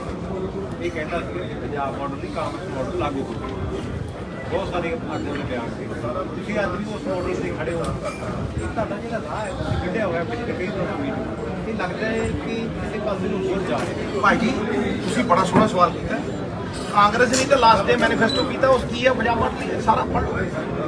ਮੇਰੇ ਨਾਲ AICC ਦੇ ਸੈਕਟਰੀ ਬੈਠੇ ਆ, ਮੇਰੇ ਨਾਲ ਮਾਕਮ ਸਾਹਿਬ ਬੈਠੇ ਆ, ਮੇਰੇ ਨਾਲ 4 AICC ਦੇ ਬੰਦੇ ਹੋਰ ਬੈਠੇ ਆ, ਮੇਰੇ ਨਾਲ ਪ੍ਰਧਾਨ ਬੈਠਾ, ਮੇਰੇ ਨਾਲ ਚੀਫ ਮਿਨਿਸਟਰ ਬੈਠਾ, ਸਾਰਾ ਪੰਜਾਬ ਮਾਡਲ ਉੱਤੇ ਦਿੱਤਾ। ਤੁਸੀਂ ਦੇਖੋ ਉਹ ਤਾਂ ਔਨ ਰਿਕਾਰਡ ਹੈ। ਨਸ਼ਿਆਂ ਦਾ ਜਿਹੜਾ ਪੰਜਾਬ ਦੇ ਵਿੱਚ ਹੈ, ਨਸ਼ਿਆਂ ਦਾ ਜਿਹੜਾ ਮੁੱਦਾ ਸੀਗਾ ਜੀ, ਹੁਣ ਬਿਜਲੀ ਦਾ ਮੁੱਦਾ ਆ ਗਿਆ, ਦੂਜੇ ਮੁੱਦੇ ਆ ਗਏ, ਕਿਤੇ ਨਾ ਕਿਤੇ ਆ ਗਿਆ, ਪਰ ਰੋਜ਼ ਤੁਸੀਂ ਦੇਖੋ ਬਠਿੰਡਾ ਦੇ ਵਿੱਚ ਵੀ ਨੌਜਵਾਨਾਂ ਦੀਆਂ ਮੌਤਾਂ ਉਸ ਤਰ੍ਹਾਂ ਹੋ ਰਹੀਆਂ। ਸਾਰਿਆਂ ਨੂੰ ਪ੍ਰਾਇਰਟੀ ਲਾ ਇਹਨਾਂ ਨੂੰ ਤੇ ਨਸ਼ਿਆਂ ਤੇ ਨਹੀਂ ਲੈਣੀ ਚਾਹੀਦੀ। ਦੇਖੋ ਇਹ ਫਿਰ ਇੱਕ ਬੜਾ ਵਧੀਆ ਸਵਾਲ ਹੈ। ਦੇਖੋ ਜੀ ਤੁਸੀਂ ਇਹ ਭਾਜੀ ਇੱਕ ਮਿੰਟ, ਇਹ ਸਵਾਲ ਦੇਖੋ ਇਹਨਾਂ ਨੇ ਨਸ਼ਿਆਂ ਦਾ ਕੀਤਾ। ਤੁਸੀਂ ਨਸ਼ੇ ਨੂੰ ਇਦਾਂ ਨਹੀਂ ਦੇਖ ਸਕਦੇ ਵੀ ਇਹ ਨਸ਼ਾ ਆਇਆ ਦੂਰ ਹੋ ਗਿਆ। ਨੰਬਰ 1 ਤੁਸੀਂ ਨੌਜਵਾਨ ਨੂੰ ਓਪਰਚੁਨਿਟੀ ਕਿੱਥੇ ਦਿੱਤੀ? ਤੁਸੀਂ ਨੌਜਵਾਨ ਨੂੰ ਜਦੋਂ ਓਪਰਚੁਨਿਟੀ ਦਿਓਗੇ, ਉਹਨੂੰ ਕੋਈ ਹਾਏ ਦਿਓਗੇ, ਉਹਨੂੰ ਕੋਈ ਕੰਮ ਕਰਨ ਦੀ ਪ੍ਰੇਰਣਾ ਦਿਓਗੇ, ਉਹ ਨਸ਼ਾ ਕਿਉਂ ਕਰੂ? ਮੈਨੂੰ ਅਜੇ ਵੀ ਯਾਦ ਹੈ, ਇੱਥੇ ਕੋਕੇਨ ਹਾਈ ਹੈ, ਇੱਥੇ ਪਤਾ ਨਹੀਂ ਨੌਜਵਾਨ ਬੋਲਦੇ ਆ ਜੀ ਆ ਫਲਾਨੀ ਹਾਈ, ਸਾਨੂੰ ਤਾਂ ਛਿੱਕਾ ਮਾਰਨ ਦੀ ਹਾਈ। ਅਸੀਂ ਗਰਾਊਂਡ 'ਚ ਪਸੀਨੀ ਲੱਥਪੱਥ ਉਹਦੇ ਤੇ ਦੈੜ ਦੇਣੇ ਮਾਰੀਦਾ ਸੀ, ਅੱਖਾਂ ਬੰਦ ਕਰਕੇ ਅਸੀਂ ਸੋਚਿਆ ਯਾਰ ਆਹ ਵਧੀਆ ਠਾ, ਉਹ ਸਵੀਟ ਸਪੌਟ ਹੀ ਯਾਦ ਰਹਿੰਦਾ ਹੁੰਦਾ ਸੀ। ਸਵਾਮੀ ਵਿਵੇਕਾਨੰਦ ਕਹਿੰਦਾ ਭਾਈ ਰੱਬ ਲੱਭਣਾ ਫੁੱਟਬਾਲ ਦੀ ਗਰਾਊਂਡ 'ਚ ਮਿਲੂ ਨੌਜਵਾਨ ਨੂੰ। ਤੁਸੀਂ ਸ਼ਕਤੀ ਦਾ ਸਪੰਦਨ ਹਰੇਕ 'ਚ ਹੈ, ਤੁਸੀਂ ਉਹਨੂੰ ਸੰਚਾਲਿਤ ਕਰਨ ਲਈ ਦਿਸ਼ਾ ਦਿੱਤੀ ਹੈ। ਨੰਬਰ 1। ਨੰਬਰ 2, ਰੀਹੈਬਿਲਿਟੇਸ਼ਨ ਕਿੱਥੇ ਹੈ? ਵਿਪਰੂ ਨੋਰਫਿਨ ਦੀਆਂ ਟੇਬਲੇਟਾਂ ਦਾ ਘੁਟਾਲਾ ਹੈ, ਕਰੋੜਾਂ ਵੇਚਦੀਆਂ। ਦੱਸੋ ਕਰੋੜਾਂ ਵੇਚਦੀਆਂ? ਹਾਂਜੀ, that is not rehabilitation. ਵਿਪਰੂ ਨੋਰਫਿਨ ਨਾਲ ਕੋਈ ਰੀਹੈਬਿਲਿਟੇਸ਼ਨ ਭਾਈ ਕੰਸਲਟੈਂਸੀ ਹੁੰਦੀ ਹੈ। ਘੰਟਾ ਗੱਲਾਂ ਕਰਦੇ ਨੇ ਨਿਊਰੋਪੈਥਸ ਨਾਲ, ਉਸ ਤੋਂ ਬਾਅਦ ਨਸ਼ੇ ਚੋਂ ਨਿਕਲਣ ਦੇ ਲਈ ਘੱਟ ਤੋਂ ਘੱਟ ਨਹੀਂ ਸਾਲ ਦਵਾਈਆਂ ਖਾ ਕੇ ਫਿਰ ਬੰਦਾ ਨਿਕਲਦਾ। ਨੰਬਰ 3, ਜੌਬ ਓਪਰਚੁਨਿਟੀਜ਼ ਕਿੱਥੋਂ ਆਉਣਗੀਆਂ? ਮੈਂ ਕਿਹਾ ਸੀ ਸਰਦਾਰ ਮਨਮੋਹਨ ਸਿੰਘ ਨੇ ਆ ਕਲਸਟਰ ਫਾਰਮ ਦੇ ਵਿੱਚ ਨੌਕਰੀਆਂ ਦਿੱਤੀਆਂ ਸੀ, ਅਸੀਂ ਕਲਸਟਰ ਬਣਾਵਾਂਗੇ। ਚੁੱਕ ਲਓ, ਮੇਰੇ ਘਰ ਦੀ ਥੋੜਾ ਨਾ, ਮੇਰਾ ਤਾਂ ਅਨੁਭਵ ਹੈ 18 ਸਾਲਾਂ ਦਾ। ਚੁੱਕ ਲਓ ਕਲਸਟਰਾਂ ਦੇ ਵਿੱਚ, ਦੇਖੋ ਕਿੰਨੀਆਂ ਨੌਕਰੀਆਂ ਠਾਂ ਕਰਦੀਆਂ। ਜਿਹੜੀ ਜਗ੍ਹਾ ਦੇ ਉੱਤੇ ਜੋ ਉਗਦਾ ਹੈ, ਜਿਹੜੀ ਜਗ੍ਹਾ ਦੇ ਵਿੱਚ ਜਿਹੜੀ ਐਕਸਪਰਟੀਜ਼ ਹੈ, ਇੱਥੇ ਕਪਾਹ ਹੈ, ਸਪਿਨਿੰਗ ਮਿਲਾਂ ਲਾਓ, ਕਲਸਟਰ ਫਾਰਮੇਸ਼ਨ ਕਰੋ। ਔਰ ਨੌਜਵਾਨਾਂ ਨੂੰ ਪੌਣੇ ਘੰਟੇ ਦਾ ਸੰਬੋਧਨ ਹੈ, ਚੱਕੋ ਟਵਿੱਟਰ ਦੇ ਉੱਤੇ ਦੇਖੋ 45 ਮਿੰਟ ਦਾ, ਉਹ ਇੱਕ ਸੋਲੂਸ਼ਨ ਹੈ ਉਹਦੇ 'ਚ। ਲੇਕਿਨ ਪੋਲੀਟੀਕਲ ਵਿਲ ਚਾਹੀਦੀ ਹੈ, ਨੰਬਰ 1। ਨੰਬਰ 2, ਐਡਮਿਨਿਸਟ੍ਰੇਟਿਵ ਪਾਵਰ ਚਾਹੀਦੀ ਹੈ। ਸਾਨੂੰ ਤਾਂ ਪ੍ਰਧਾਨ ਹੋਣ ਦੇ ਨਾਤੇ ਬੰਦਾ ਨਹੀਂ ਲਾਣ ਦਿੱਤਾ। 3 ਮਹੀਨੇ ਅਸਤੀਫਾ ਦੇ ਹੀ ਰੱਖਿਆ ਵੀ ਭਾਈ ਡੀਜੀਪੀ ਬਦਲੋ, ਤੇ ਲੜਾਈਆਂ ਹੀ ਬੜੀਆਂ ਲੜੀਆਂ। ਕਿਹੜੀ ਉਹਦੇ ਦੀ ਲੜਾਈ ਲੜੀ? ਹੁਣ ਅੱਜ ਕਿਹੜੇ ਉਹਦੇ ਲਈ ਲੜ ਰਿਹਾ ਮੈਂ? ਨਸ਼ਿਆਂ ਦੇ ਮਾਮਲੇ ਦੇ ਉੱਤੇ ਤੁਸੀਂ ਗੱਲ ਕਰ ਰਹੇ ਹੋ, ਅੱਜ ਪੀਜੀਆਈ ਦੀ ਰਿਪੋਰਟ ਆਈ ਹੈ। ਮੈਂ 3 ਗੱਲਾਂ ਕਹੀਆਂ ਸਰ। ਪੀਜੀਆਈ ਦੀ ਰਿਪੋਰਟ ਆਈ ਹੈ, 16% ਪੰਜਾਬ ਦੇ ਜਿਹੜੇ ਯੂਥ ਹੈ ਉਹ ਡਰੱਗ ਐਡਿਕਟ ਹੈ। ਦੁਨੀਆ ਦੇ ਵਿੱਚ 2% ਤੋਂ ਵੱਧ ਨਹੀਂ, ਹਰ 7ਵਾਂ ਪੰਜਾਬੀ ਪੀਜੀਆਈ ਕਹਿ ਰਿਹਾ ਡਰੱਗ ਐਡਿਕਟ ਹੈ। ਤੁਹਾਨੂੰ ਲੱਗਦਾ ਕਿ ਕੇਜਰੀਵਾਲ ਸਾਹਿਬ ਨੇ ਗੰਨਾਂ ਦਾ ਕੜਾਹ ਬਹੁਤ ਵੇਚਿਆ ਹੈਗਾ? ਤੁਹਾਨੂੰ ਲੱਗਦਾ ਕਿ ਇਨ ਫੈਕਟ ਇੱਥੇ ਹੁਣ ਗੰਨਾਂ ਦੇ ਕੜਾਹ ਦੀ ਨਹੀਂ, ਸੱਚ ਦੇ ਵਿੱਚ ਪ੍ਰੈਕਟੀਕਲੀ ਕੁਝ ਕਰਨ ਦੀ ਜ਼ਰੂਰਤ ਹੈ? ਸਰ, ਹਰ 5 ਪਿੰਡਾਂ ਦੇ ਵਿੱਚ ਖੇਡਾਂ ਦਾ ਇੱਕ ਓਪਰਚੁਨਿਟੀ ਹੋਣੀ ਚਾਹੀਦੀ ਹੈ। ਤੁਸੀਂ ਜ਼ਮੀਨਾਂ ਦੱਬੀਆਂ ਹੋਈਆਂ ਨੇ ਜਿਹੜੀਆਂ, ਵੈਸੇ ਵੀ ਸ਼ਾਮਲਾਟ ਦੀਆਂ ਜ਼ਮੀਨਾਂ ਨੇ, ਤੁਸੀਂ ਉੱਥੇ ਬੈਡਮਿੰਟਨ ਕੋਰਟ ਤੇ ਲਾਈ ਸਕਦੇ ਹੋ, ਬਾਸਕਟਬਾਲ ਕੋਰਟ ਤਾਂ ਲਾਈ ਸਕਦੇ ਹੋ, ਹੋਰ ਨਹੀਂ ਛੱਡੋ ਖਾੜਾ ਪੱਟ ਸਕਦੇ ਹੋ, ਕੌਡੀ ਮਹਾਰਾਜ। ਤੁਸੀਂ ਉਹ ਸਪੋਰਟਿੰਗ ਓਪਰਚੁਨਿਟੀ ਦਿਓ, ਪਹਿਲੀ ਗੱਲ। ਨੰਬਰ 2, ਤੁਸੀਂ ਓਪਰਚੁਨਿਟੀ ਦਿਓ ਜੌਬਸ ਦੀ। ਨੰਬਰ 3, ਰੀਹੈਬਿਲਿਟੇਸ਼ਨ ਦੀ। ਨੰਬਰ 4, ਮੈਂ ਜਿਹੜੀਆਂ ਗੱਲਾਂ ਕਰਦਾ ਕਲਸਟਰ ਫਾਰਮ ਦੇ ਵਿੱਚ ਜੌਬਸ ਦਿਓ ਨੌਜਵਾਨਾਂ ਨੂੰ। ਕਿੱਥੇ ਓਪਰਚੁਨਿਟੀ? ਕੋਈ ਵੀ talent is nothing without opportunity ਸਾਹਿਬ। therefore ਨਸ਼ੇ ਨੂੰ ਸਿਰਫ ਇਦਾਂ ਹੀ ਨਾ ਦੇਖੋ ਵੱਡੀ ਖੋਲ ਕੇ ਨਸ਼ੇ ਰੋਕਦੇ ਆ, ਇਹਨੂੰ 3-4 ਪ੍ਰੋਂਗਡ ਤਰੀਕੇ ਦੇ ਨਾਲ ਤੁਸੀਂ ਦੇਖੋਗੇ ਤੇ ਫਿਰ ਨਸ਼ਾ। ਕਿੰਨੇ ਰੀਹੈਬਿਲਿਟੇਸ਼ਨ ਸੈਂਟਰ ਨੇ ਸਰ ਜਿਹੜੇ ਪੰਜਾਬ ਚੱਲਦੇ ਆ? ਤੇ ਕਿੰਨੇ ਕ ਸਪੋਰਟਿੰਗ ਸੈਂਟਰਸ ਨੇ ਆਫ ਐਕਸਲੈਂਸ? ਕਿੰਨੇ ਕ ਇਹੋ ਜਿਹੇ ਥਾਂ ਨੇ? ਇਸ ਕਰਕੇ ਇਹ ਹੋਲਿਸਟਿਕ ਅਪਰੋਚ ਹੈ, ਬਟ ਇਹਦੇ ਲਈ ਵੀ ਫੰਡਸ ਦੀ ਲੋੜ ਹੈ। ਨੈਕਸਟ ਵਨ ਸਰ, SYL ਦੇ ਮੁੱਦੇ ਤੇ ਲੈ ਕੇ ਸੁਸ਼ੀਲ ਗੁਪਤਾ ਜੋ ਹਰਿਆਣਾ ਦੇ ਪ੍ਰਭਾਰੀ ਵੀ ਹੈ, ਰਾਜ ਸਭਾ ਸੰਸਦ ਨੇ, ਉਹਨਾਂ ਦਾ ਵੱਡੀ ਸਟੇਟਮੈਂਟ ਆਈ ਹੈ ਕਿ ਹਾਲੇ ਤੱਕ ਨਾ ਤਾਂ ਪ੍ਰਦੇਸ਼ ਜਿਹੜੀ ਸਰਕਾਰ ਹੈ ਉਹਨਾਂ ਨੇ, ਨਾ ਕੇਂਦਰ ਸਰਕਾਰ ਨੇ ਪਿੰਡਾਂ ਦੇ ਵਿੱਚ ਪਾਣੀ ਪਹੁੰਚਾਇਆ ਹਰਿਆਣਾ ਦੇ। ਅਸੀਂ ਪਹੁੰਚਾਵਾਂਗੇ। ਦੇਖੋ, ਮੇਰੀ ਗੱਲ ਨੂੰ ਧਿਆਨ ਨਾਲ ਸਮਝ ਲਓ। ਪੰਜਾਬ ਕੋਲ ਪਾਣੀ ਹੋਏ, ਜੇ ਪੰਜਾਬ ਕੋਲ ਆਪਣੀ ਜ਼ਰੂਰਤ ਲਈ ਪਾਣੀ ਹੈ ਤੇ ਦੂਆਂ ਨੂੰ ਕਿਵੇਂ ਦੇ ਦੀ? ਨੰਬਰ 2, ਜੇ ਅੱਜ ਦੀ ਗੱਲ ਹੈ ਨਾ, ਜਿਹੜੀ ਇਹ ਟਿਊਬਵੈਲਾਂ ਵਾਲੀ ਪ੍ਰੋਬਲਮ ਹੈ, ਡਾਰਕ ਜ਼ੋਨ ਬਣ ਰਹੀ ਹੈ, ਇਹਦਾ ਜੇ ਅਸਲੀ ਕੋਈ ਸੋਲੂਸ਼ਨ ਹੈ ਤੇ ਨਹਿਰੀ ਪਾਣੀ ਹੈ ਖੇਤਾਂ 'ਚ। ਤੇ ਭਾਈ ਮੈਂ ਉਹ ਦਿਨ ਦੇਖਿਆ ਵੀ ਮੇਰਾ ਦੋਸਤ ਹੁੰਦਾ ਸੀ, ਉਹਦਾ ਫਾਦਰ ਚੀਫ ਇੰਜੀਨੀਅਰ ਹੁੰਦਾ ਸੀ ਭਗਤ ਸਿੰਘ ਸੰਧੂ। ਮੈਂ ਉਹਦੀ ਗੱਡੀ 'ਚ ਬੈਠ ਕੇ ਜਾਂਦਾ, ਟੇਲ ਤੱਕ ਪਾਣੀ ਜਾਂਦਾ ਹੁੰਦਾ ਸੀ। ਉਹ ਐਂਡ ਦੇ ਵਿੱਚ ਜਾ ਕੇ ਜਦੋਂ ਟੇਲ ਦੇ ਐਂਡ ਤੇ ਜਾਂਦੇ ਹੁੰਦੇ ਨਾ, ਔਰ ਉਹ ਰੈਸਟ ਹਾਊਸ ਜਿਹਨਾਂ ਜਦੀ ਠਹਿਰਦੇ ਹੁੰਦੇ, ਸਭ ਵਿਕੇ, ਸਭ ਵੇਚਦੇ। ਮੈਂ ਨਾਂ ਨਹੀਂ ਲੈਣਾ ਕਿਹਨੇ ਵੇਚਦੇ, ਤੁਹਾਨੂੰ ਪਤਾ ਕਿਹਨੇ ਵੇਚਦੇ, ਠੀਕ ਹੈ? ਕੌਡੀਆਂ ਦੇ ਭਾਅ ਉੱਥੇ ਦੀ ਠਹਿਰਦੇ ਹੁੰਦੇ, ਐਂਡ ਤੱਕ ਟੇਲ ਦੇ ਪਾਣੀ ਜਾਂਦਾ ਹੁੰਦਾ ਸੀ। ਹੁਣ ਮੋਕੇ ਕਬਜ਼ੇ ਕੀਤੇ ਹੋਏ, ਕਿੱਥੇ ਇਹਨਾਂ ਦੀ ਪਾਣੀ? ਸਿੱਧੂ ਸਾਹਿਬ, ਇਸ ਕਰਕੇ ਪੰਜਾਬ ਦੇ ਪਾਣੀਆਂ ਨੂੰ ਅਗਰ ਤੁਸੀਂ ਦੇਖਣਾ ਹੈ ਤੇ ਉਹਨਾਂ ਨੂੰ ਪੰਜਾਬ ਦੇ ਲਈ ਅਸੀਂ ਕਿਸ ਤਰ੍ਹਾਂ ਇਸਤੇਮਾਲ ਕਰ ਸਕਦੇ ਹਾਂ। ਜੇ ਕਿਸੇ ਨੇ ਲੈਣਾ ਤੇ ਰਾਇਲਟੀ ਦੇਵੇ। ਸਿੱਧੂ ਸਾਹਿਬ, ਹਾਂਜੀ ਸਿੱਧੂ ਸਾਹਿਬ, ਜਿੰਨੀਆਂ ਵੀ ਹੁਣ ਤੱਕ ਤੁਹਾਡੀਆਂ ਪੰਜਾਬ 'ਚ ਮੀਟਿੰਗਾਂ ਹੋਈਆਂ ਕਾਂਗਰਸ ਲੀਡਰਸ਼ਿਪ ਨਾਲ ਜਾਂ MLA ਨਾਲ, ਇਸ ਤੋਂ ਲੈ ਕੇ ਹੁਣ ਅਗਲਾ ਪੜਾਅ ਤੁਹਾਡਾ ਕੀ ਹੋਊਗਾ? ਕੋਈ ਪੰਜਾਬ ਲੈਵਲ ਤੇ ਕੋਈ ਵੱਡਾ ਇਕੱਠ ਜਾਂ ਹਾਈ ਕਮਾਂਡ ਨੂੰ ਮਿਲਣਾ? ਅਸੀਂ ਸਰ ਪਹਿਲਾਂ 50-50, 100-100 ਜਿਵੇਂ ਤੁਸੀਂ ਅੱਜ ਦੇਖਿਆ ਮੌਤਬਰ ਬੰਦਿਆਂ ਨਾਲ ਮਿਲਾਂਗੇ ਜੀ। ਫਿਰ ਅਸੀਂ ਵਰਕਰ ਮੀਟਿੰਗਾਂ ਕਰਾਂਗੇ। ਨੈਕਸਟ ਗੇੜਾ ਜਿਹੜਾ ਅਗਲਾ ਆਊਗਾ ਉਹ ਵਰਕਰ ਮੀਟਿੰਗ ਹੋਏਗੀ 500 ਦੀ 400 ਦੀ ਹਰ ਥਾਂ ਤੇ। ਅਸੀਂ ਵਰਕਰ ਮਰ ਨਹੀਂ ਦੇਣਾ ਸਾਹਿਬ। ਇਹ ਤੇ ਕੁਕੜੀ ਦੇ ਫੰਗਾਂ ਵਾਂਗ ਖਿਲਰ ਜਾਣਗੇ, ਮੈਨੂੰ ਪਤਾ ਹੈ ਕਿਵੇਂ ਖਿਲਰਨਗੇ ਇਹ ਮੈਨੂੰ ਪਤਾ ਹੈ। ਮੈਂ ਜਾਣਦਾ ਇਹਨਾਂ ਦੇ ਪੱਲੇ ਹੀ ਕੱਖ ਨਹੀਂ। ਲੋਕ ਤੇ ਇਹ ਕਹਿੰਦੇ ਇਹਨਾਂ ਦੇ ਵੱਸਦੀ ਨਹੀਂ, ਮੈਂ ਵੀ ਕਹਿੰਦਾ, ਲੇਕਿਨ ਅਸੀਂ ਮੌਕਾ ਦੇਵਾਂਗੇ। ਐਜ਼ ਐਨ ਆਪੋਜੀਸ਼ਨ ਅਸੀਂ ਸਨਮਾਨ ਕਰਾਂਗੇ, ਅਸੀਂ ਹਰ ਤਰ੍ਹਾਂ ਸਹਿਯੋਗ ਕਰਾਂਗੇ। ਇਸ ਕਰਕੇ ਪਹਿਲਾ ਕੰਮ ਇਹ ਹੈ ਵੀ 100-200 ਬੰਦਿਆਂ ਨਾਲ 100-200 ਬੰਦਿਆਂ ਨਾਲ ਮੁਲਾਕਾਤ ਹੈ। ਦੇਖੋ ਪਤਵੰਤੇ ਸੱਜਣ ਨੇ, ਕੋਈ MP ਹੈ, ਕੋਈ MLA ਹੈ, ਕੋਈ ਕੁਛ ਹੈ, ਕੋਈ ਕੁਛ, ਠੀਕ ਹੈ, ਔਰ ਸਾਰੇ ਹੀ ਸਿਆਣੇ ਨੇ। ਉਸ ਤੋਂ ਬਾਅਦ ਅਸੀਂ ਵਰਕਰ ਮੀਟਿੰਗ ਕਰਾਂਗੇ 500 ਦੀ। ਤੇ ਮਹਾਰਾਜ ਜਦੋਂ ਹੌਲੀ ਜਿਹੀ ਠੰਡ ਆਈ, ਰੈਲੀਆਂ ਦੇਖਿਓ ਥਾੜ ਕਰਦੇ। ਇਹ ਸਾਰੇ ਨਿਰਾਸ਼ ਨੇ ਜੀ ਕਾਂਗਰਸ ਲੀਡਰਸ਼ਿਪ ਤੋਂ। ਸਿੱਧੂ ਸਾਹਿਬ, ਇਹ ਸਾਰੇ ਨਿਰਾਸ਼ ਵੀ ਨੇ ਜੀ ਕਾਂਗਰਸ ਲੀਡਰਸ਼ਿਪ ਤੋਂ। ਕਿਸੇ ਦੀ ਟਿਕਟ ਘਟਦੀ, ਕਿਸੇ ਨੂੰ ਨਹੀਂ ਦਿੱਤੀ, ਜਾਂ ਕਿਸੇ ਨਾਲ ਵਿਤਕਰੇਬਾਜ਼ੀ ਹੋਈ ਆ, ਉਸ ਦਾ ਫਿਰ ਕੀ? ਨਿਰਾਸ਼ਾ ਦੇ ਵਿੱਚ ਪ੍ਰਤੀਕਸ਼ਾ ਅੰਨੇ ਦੀ ਲਾਠੀ ਸਮਾਨ ਹੁੰਦੀ ਹੈ ਮਿੱਤਰਾ। ਸਿੱਧੂ ਸਾਹਿਬ ਸਬਰ ਰੱਖੀਏ, ਵੱਟ ਦਿਆਂਗੇ ਕੱਢ। ਕਿਤੇ ਨਹੀਂ ਕਾਂਗਰਸ ਹਾਰੀ ਹੈ, ਮਰੀ ਥੋੜਾ ਨਾ, ਬਰਫ਼ ਦੀ ਡਲੀ ਹੈ, ਕੋਈ ਨਿਕਲ ਜੂ। ਸਰ ਸਿਆਸੀ ਗੱਲਾਂ ਦੇ ਵਿੱਚ ਚਰਚਾ ਹੈ ਕਿ ਸੁਨੀਲ ਜਾਖੜ ਜੀ ਜਿਹੜਾ ਰਿਜ਼ਾਈਨ ਕਰ ਰਹੇ ਤੇ ਆਮ ਆਦਮੀ ਪਾਰਟੀ ਦੇ ਵਿੱਚ ਜਾ ਸਕਦੇ ਆ। ਮਿੱਤਰਾ ਉਹਨਾਂ ਦਾ ਘਰ ਦਾ ਐਡਰੈਸ ਦੇ ਦੇਣਾ, ਜਾ ਸਵਾਲ ਪੁੱਛ। ਤੁਸੀਂ ਸਰਕਾਰੀ ਮੀਟਿੰਗ ਦੀ ਗੱਲ ਕੋਈ ਯਾਰ ਸਿੱਧੂ ਨੂੰ ਕੱਚਾ ਸਮਝਿਆ। ਤੁਸੀਂ ਸਰਕਾਰੀ ਮੀਟਿੰਗ ਦੀ ਗੱਲ ਕੀਤੀ ਆ, ਪਰ ਇੱਥੇ ਅੱਜ ਬਠਿੰਡੇ ਦੀ ਜਿਹੜੀ ਲੋਕਲ ਲੀਡਰਸ਼ਿਪ ਵਗੈਰਾ ਹਾਜ਼ਰ ਮੈਂ ਕਹਿੰਦਾ ਮੇਰੀ ਗੱਲ ਸੁਣੋ, ਜਿਹੜੀ ਬਠਿੰਡੇ ਦੀ ਲੋਕਲ ਜਿਹੜਾ ਉਹ ਕਿਤੇ ਜਲੰਧਰ ਫਿਰਦੀ ਸੀ, ਕਦੇ ਕਿਤੇ ਫਿਰਦੀ ਹੈ, ਕਦੇ ਕਿਤੇ ਫਿਰਦੀ, ਉਹ ਕੰਮ ਕਰ ਰਹੀ ਹੈ ਨਾ ਕਾਂਗਰਸ ਲਈ। ਤੁਹਾਡਾ ਆਉਣ ਦਾ ਪਤਾ ਨਹੀਂ ਸੀ? ਮੇਰੀ ਗੱਲ ਨੂੰ ਸੁਣੋ, ਮੈਨੂੰ ਉਹਨਾਂ ਦੇ ਆਉਣ ਦਾ ਪਤਾ ਸੀ। ਮੈਂ ਫੋਨ ਤੇ ਗੱਲ ਕੀਤੀ, ਮੈਂ ਬੇਟਾ ਹੁਣੇ ਆ ਜਾ।